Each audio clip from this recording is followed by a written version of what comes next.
Hello friends, आज हम बात करने वाले हैं श्याम सिंगा रॉय मूवी के बारे में, जो 2021 में रिलीज हुई तेलुगु भाषा की पीरियड रोमांटिक ड्रामा फिल्म है, जिसका निर्देशन राहुल सांकुतियान ने किया है। फिल्म में आगे बात करें तो वासु हैदराबाद में एक महत्वाकांक्षी फिल्म निर्देशक है।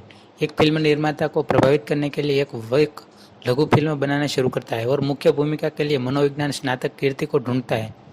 कुछ प्रतिरोध के बाद कीर्ति फिल्म में अभिनय करने के लिए सहमत हो जाती है और कुछ ही दिनों में शूटिंग पूरी हो जाती है। एक दिन शूटिंग के दौरान कुछ गुंडे कीर्ति का उत्पीड़न करते हैं, जिसके कारण वासु उनसे लड़ता है। उस चल रही लड़ाई में गुंडों में से एक ने उसके सिर पर वार किया, जिससे उसके कान से खून बहने लगा और वह एक मनोवैज्ञानिक विकार से पीड़ित होने लगा, जो अस्थायी रूप से उसे एक अलग व्यक्तित्व में बदल देता है। लघु फिल्म से प्रभावित होकर निर्माता वासु की फीचर फिल्म को हरी झंडी दे देता है। उस नोट पर वासु एक पार्टी रखता है और कीर्ति सहित अपने दोस्तों को आमंत्रित करता है। पार्टी के अंत में जब सब लोग चले गए तब कीर्ति वासु को अलविदा कहने के संकेत के रूप में उसे चूमती है, लेकिन वासु कीर्ति को अपने बेडरूम में खींच लेता है, जहां वे एक दूसरे को वासना में भरकर चूमते हैं और ये सेक्स में बदल जाता है। सेक्स के दौरान वासु ध्यान भटक देता है और रोजी नाम पुकारता है, जिससे कीर्ति को लगता है कि वह उसे धोखा दे रहा है और वह टूट जाती है। परेशान होकर वासु आगे बढ़ने और फिल्म पर ध्यान केंद्रित करने का फैसला करता है। एक साल बाद वासु ने अपनी फिल्म यूनी की रिलीज की, जो सफल रही। वासु को फिल्म का हिंदी रीमेक बनाने की पेशकश की गई, लेकिन मुंबई में रीमेक के लिए एक प्रेस कॉन्फ्रेंस के दौरान वासु को कॉपीराइट उल्लंघन के आरोप में गिरफ्तार कर लिया गया। कोलकाता स्थित एक प्रसिद्ध प्रकाशन गृह एसआर पब्लिकेशंस आरोप लगाता है कि वासु ने 50 लाख पहले श्याम सिंगा रॉय द्वारा लिखे गए उनके सबसे ज़्यादा बिकने वाले उपन्यास अस्तित्व की नकल की। वासु अपनी बेगुनाही का दावा करता है और सफल पॉलीग्राफ टेस्ट के बाद अदालत उसे बिना शर्त जमानत पर रिहा कर देती है और उन्हें अपना मामला पेश करने के लिए 3 दिन का समय देती है। कीर्ति के सुझाव पर वासु कीर्ति के मनोविज्ञान के प्रोफेसर की मदद से तमिलनाडु में एक परीक्षण से गुजरता है, जिसके दौरान वह बताता है कि वह पिछले फिल्म में श्याम सिंगा रॉय था और रोजी उसकी पत्नी थी। 1969 में पश्चिम बंगाल में श्याम सिंगा रॉय एक प्रभावशाली समाज सुधारक और कम्युनिस्ट विचारधारा वाले क्रांतिकारी लेखक है, जो एक रूढ़िवादी परिवार से आते हैं।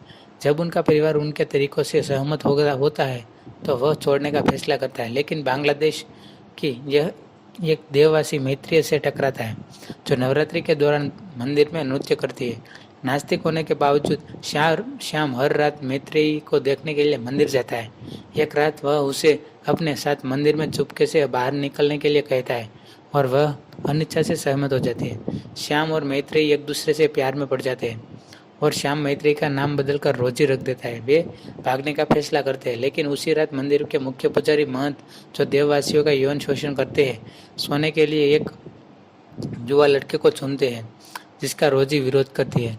महंत गुस्से में रोजी पर शारीरिक हमला करता है और उस पर पेशाब करके उसका अपमान करता है। यह पता चलने पर क्रोधित श्याम नवरात्रि उत्सव के दौरान मंदिर में महंत पर हमला करता है। लड़ाई के बाद श्याम काली की मूर्ति पर कूद जाता है और तलवार लेता है, उसे नपुंसक बना देता है और उसे जलते हुए कोयले पर फेंक देता है, जिससे उसकी मौत हो जाती है और मैत्रेयी के गले से हार उतर जाता है, जिसका अर्थ है कि वह देववासी के रूप में अपने कर्तव्यों को समाप्त कर रही है। श्याम और मैत्रेयी ने औपचारिक रूप से अपना नाम बदलकर रोजी रख लिया और कलकत्ता चले गए, जहां उन्होंने एक प्रिंटिंग प्रेस में काम करना शुरू कर दिया। 1979 तक श्याम अपने समय एक सफल लेकिन विवादास्पद लेखक बन गया। रोजी के सुझाव पर श्याम देववासियों के पुनर्वास के लिए एक ट्रस्ट खोलता है।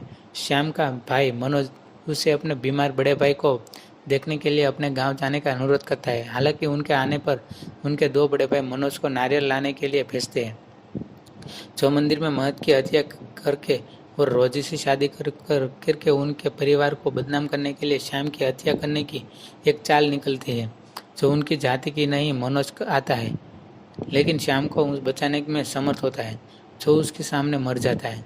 कुछ साल बाद एक दुर्घटना में दोनों बड़े भाई मारे जाते हैं और श्याम के भतीजे अब एसआर पब्लिकेशन सिंगा रॉय के प्रकाशन गृह को चलाते हैं।